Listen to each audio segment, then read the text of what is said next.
Hello guys, ಮೂಲಂಗಿ ಚಟ್ನಿ ಯಾವ ರೀತಿ ಮಾಡೋದಂತ ನೋಡೋಣ. ಮೂಲಂಗಿ ಸಣ್ಣದಾಗಿ ಹೆಚ್ಚಿಟ್ಕೊಂಡಿದ್ದೀನಿ, ಈರುಳ್ಳಿ, ಟೊಮೊಟೊ 2 ಹೆಚ್ಚಿಟ್ಕೊಂಡಿದ್ದೀನಿ, ಕೊತ್ತಂಬರಿ ಸೊಪ್ಪು, ನೆಕ್ಸ್ಟು ಇದಕ್ಕೆ ಒಣಮೆಣ್ಸಿನ್ಕಾಯಿ ಬೇಕಾಗುತ್ತೆ, ಕರ್ಬೇವಿನ ಸೊಪ್ಪು, ಸ್ವಲ್ಪ ಒಣಕೊಬ್ಬರಿ, ಕಾಳು ಮೆಣಸು, ಜೀರಿಗೆ, ಸ್ವಲ್ಪ ಉಪ್ಪು, ರುಚಿಗೆ ತಕ್ಕಷ್ಟು, ಸ್ವಲ್ಪ ಹುರ್ಗಡ್ಲೆ ಬೇಕಾಗುತ್ತೆ. ಇಷ್ಟು ಸಾಕು. ಮಾಡೋದು ಯಾವ ರೀತಿ ನೋಡೋಣ. ಈಗ ಸ್ಟವ್ ಆನ್ ಮಾಡಿಕೊಂಡು ಒಂದು ಬಾಣಲಿ ಇಟ್ಕೊಂಡಿದ್ದೀನಿ, ಅದಕ್ಕೆ 2 ಸ್ಪೂನು ಆಯಿಲ್ ಹಾಕ್ಕೊತಿದ್ದೀನಿ. ಆಯಿಲ್ ಬಿಸಿ ಆಗಲಿ. ಬಿಸಿಲೇ ಆದಮೇಲೆ ಸ್ವಲ್ಪ ಖಾರ ನೋಡಿಕೊಂಡು ಒಣಮೆಣ್ಸಿನ್ಕಾಯಿ ಹಾಕ್ಕೊಳ್ಳಿ. ಅದಕ್ಕೇ ಕಾಳು ಮೆಣಸು, ಜೀರಿಗೆ, ಜೋಡಿಸಿಟ್ಕೊಂಡಿದ್ವಲ್ಲ ಒಣಕೊಬ್ಬರಿ ಎಲ್ಲ ಹಾಕ್ಕೋತಾ ಇದ್ದೀನಿ. ಒಣಕೊಬ್ಬರಿ, ಕರಿಬೇವು ಎಲ್ಲ ಹಾಕ್ಕೊಂಡು ಸ್ವಲ್ಪ ಫ್ರೈ ಮಾಡ್ಕೊಳ್ಳಿ. ಇದಕ್ಕೆ ಒಣಗಿದ ಕರ್ಬೇವಿನ ಸೊಪ್ಪು ಹಾಕಿದರೆ ಚೆನ್ನಾಗಿರುತ್ತೆ. ಇದಕ್ಕೇ ಹೆಚ್ಚಿಟ್ಕೊಂಡಿರೋ ಈರುಳ್ಳಿ ಹಾಕ್ಕೋತಿದ್ದೀನಿ, ಅದನ್ನು ಲೈಟಾಗಿ ಬಾಡಿಸ್ಕೊಳ್ಳಿ. ನೆಕ್ಸ್ಟ್ ಇದಕ್ಕೇ ಬಾಡಿದೆ, ಇದಕ್ಕೆ ಟೊಮೊಟೊ ಹಾಕ್ಕೋತಾ ಇದ್ದೀನಿ.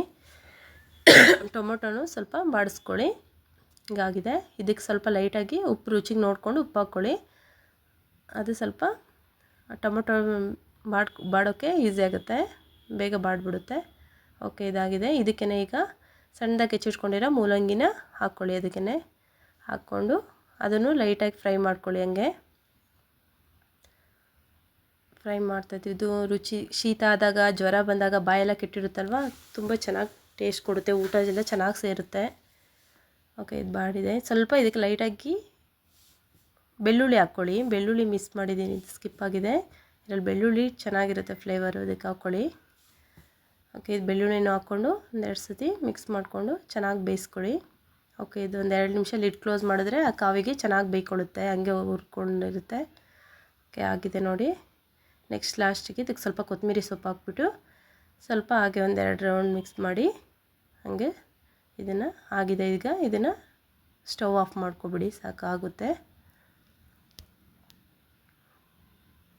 ಆಗಿದೆ. ಇದು ನೋಡ್ಕೊಳ್ಳಿ, ಬಾಡಿರೋದು ಗೊತ್ತಾಗುತ್ತೆ. ಸಾಕು, ಇದು ಆಫ್ ಮಾಡೋಣ ಈಗ. ನೆಕ್ಸ್ಟ್ ಇದನ್ನು ಒಂದು ಪ್ಲೇಟ್ ತೊಗೊಂಡು ಸ್ಟವ್ ಆಫ್ ಮಾಡ್ತಿದ್ದೀನಿ. ನೆಕ್ಸ್ಟ್ ಒಂದು ಪ್ಲೇಟ್ ತೊಗೊಂಡು ಈಗ ಅಗಲಾಗಿರೋ ಪ್ಲೇಟಿಗೆ ಹಾಕ್ಕೊಳ್ಳೋಣ. ಇದು ತಣ್ಣಗಾಗಲಿ, ಸ್ವಲ್ಪ ಮಿಕ್ಸಿಗೆ ಹಾಕಬೇಕಲ್ವ, ಅದಕ್ಕೆ ಸ್ವಲ್ಪ ತಣ್ಣಗಾಗಲಿ. ಎಲ್ಲ ಅದಕ್ಕೆ ಶಿಫ್ಟ್ ಮಾಡ್ಕೋತಾ ಇದ್ದೀನಿ. ತುಂಬ ಸುಡುತ್ತಲ್ವ. ಓಕೆ, ಇದನ್ನು ಶಿಫ್ಟ್ ಮಾಡ್ಕೊಳ್ಳೋಣ.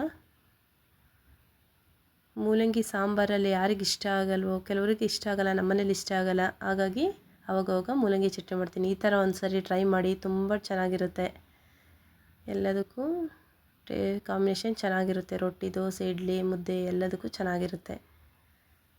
ಓಕೆ, ಇದೊಂದು 5 ನಿಮಿಷ ಹಿಂಗೆ ಹರಡ್ಬಿಟ್ಟು ಒಂದು 5 ನಿಮಿಷ ಬಿಟ್ಬಿಡೋಣ. ಇದಂಗೆ ತಣ್ಣಗಾಗಲಿ. ತಣ್ಣಗಾದ್ಮೇಲೆ ಇದನ್ನ ಮಿಕ್ಸಿಗೆ ಹಾಕಿದರೆ ಸರಿಯಾಗುತ್ತೆ. ಒಂದು 5 ನಿಮಿಷ ರೆಸ್ಟ್ ಆಗಲಿ ಇದು. ಓಕೆ, ನೆಕ್ಸ್ಟ್ ಈಗ ತಣ್ಣಗಾಗಿದೆ.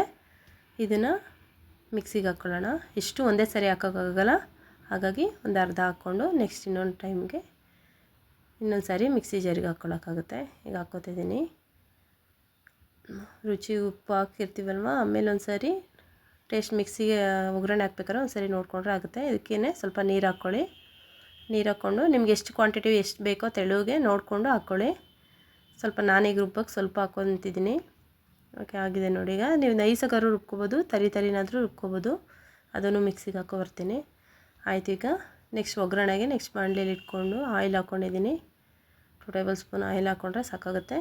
ಇದಕ್ಕೆ ಸ್ವಲ್ಪ ಹಾಗೆ ಆಯಿಲ್ ಬಿಸಿ ಆದಮೇಲೆ ಸಾಸಿವೆ, ಸ್ವಲ್ಪ ಆಯಿಲ್ ಸಾಸಿವೆ ಚಿಟಪಟ ಆದಮೇಲೆ ಸ್ವಲ್ಪ ಕರಿಬೇವು, ಅದಕ್ಕೆ ಸ್ವಲ್ಪ ಈರುಳ್ಳಿ ಸಣ್ಣದಾಗಿ ಹೆಚ್ಚಿಟ್ಕೊಂಡಿದ್ದೀನಿ. ಒಂದು ಅರ್ಧ ಈರುಳ್ಳಿ ಆದರೆ ಸಾಕಾಗುತ್ತೆ. ಹಾಕ್ಕೊಂಡು ಸ್ವಲ್ಪ ಫ್ರೈ ಮಾಡ್ಕೊಳ್ಳಿ. ಚೆನ್ನಾಗಿ ಫ್ರೈ ಆಗಲಿ. ಓಕೆ, ಆಗಿದೆ. ಈಗ ಫ್ರೈ ಆದಮೇಲೆ ಇದಕ್ಕೇ ಈಗ ನಾವು ರುಬ್ಬಿಟ್ಕೊಂಡಿರೋ ಮಿಶ್ರಣನ ಹಾಕೋಣ. ಮಿಶ್ರಣ ಎಷ್ಟಾಗಿದೆ, ನಿಮಗೆ ಬೇಕು ಅಂದರೆ ನೀರು ಹಾಕ್ಕೊಳ್ಳಿ, ಬೇಡ ಅಂದರೆ ಅಷ್ಟೇ ಗಟ್ಟಿಯಾಗಬೇಕು ಅಂದರೆ ಅಷ್ಟೇ ಹಾಕ್ಕೊಳ್ಳಿ. ನನಗೆ ಸ್ವಲ್ಪ ನೀರು ಬೇಕು ಅಂತ ಅದು ಹಾಕಿದ್ದೀನಿ.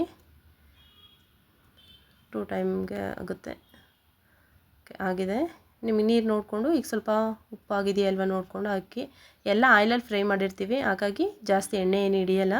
ತುಂಬ ಹೊತ್ತು ಕುದಿಸೋದು ಬೇಕಾಗಿಲ್ಲ, ಸ್ವಲ್ಪ ಹೊತ್ತು ಕುದ್ರೆ ಸಾಕಾಗುತ್ತೆ.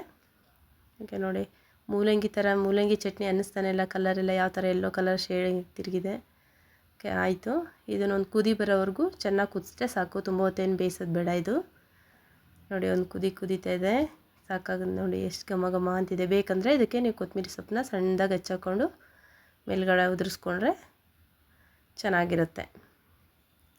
ನೋಡಿ ಯಾವ ರೀತಿ ಕಾಣಿಸ್ತಿದೆ ಅಂತ. ಮೂಲಂಗಿ ಚಟ್ನಿ ಅನ್ಸೋದಿಲ್ಲ, ಸಖತ್ತಾಗಿರುತ್ತೆ, ತುಂಬ ಹೆಲ್ತಿಗೆ ಒಳ್ಳೆಯದು. ಎಲ್ಲರೂ ಒಂದ್ಸರಿ ಟ್ರೈ ಮಾಡಿ. ನಾನು ಈಗ ಪಡ್ಡು ಜೊತೆ ಸರ್ವ್ ಮಾಡ್ಕೊತಿದ್ದೀನಿ. ನೀವು ಒಂದ್ಸರಿ ಟ್ರೈ ಮಾಡಿ, ನಿಮ್ಮ ಫ್ರೆಂಡ್ಸ್ಗೂ ಶೇರ್ ಮಾಡಿ. ಈ ರೆಸಿಪಿ ಇಷ್ಟ ಆದರೆ ಲೈಕ್ ಮಾಡಿ, ಶೇರ್ ಮಾಡಿ, ಕಮೆಂಟ್ ಮಾಡಿ. ಒಂದ್ಸರಿ ಟ್ರೈ ಮಾಡಿ ನೋಡಿ, ಎಷ್ಟು ಸಖತ್ತಾಗಿ ಕಾಣಿಸ್ತಿದೆ. ನೋಡೋಕ್ಕೆ ಎಷ್ಟು ಚೆನ್ನಾಗಿ ಕಾಣಿಸ್ತಿದೆ, ತಿನ್ನೋಕ್ಕೂ ಇನ್ನೂ ಚೆನ್ನಾಗಿರುತ್ತೆ. ಬಾಯಿಗೆಲ್ಲ ತುಂಬ ಹುಷಾರಿಲ್ದಿದ್ದಾಗ ಟೇಸ್ಟ್ ಸಖತ್ತಾಗಿ ಟೇಸ್ಟ್ ಕೊಡುತ್ತೆ. ಖಾರವಾಗಿ ಮಾಡ್ಕೊಂಡ್ರೆ ಇನ್ನೂ ತುಂಬ ಚೆನ್ನಾಗಿರುತ್ತೆ. ನೋಡಿ ಗಾಯ್ಸ್, ಹೀಗಿದೆ. ಬೇರೆ ಇನ್ನೂ ರೆಸಿಪಿ ಬೇಕಂದರೆ ಕಮೆಂಟಲ್ಲಿ ತಿಳಿಸಿ. ಮತ್ತೆ ಸಿಗೋಣ.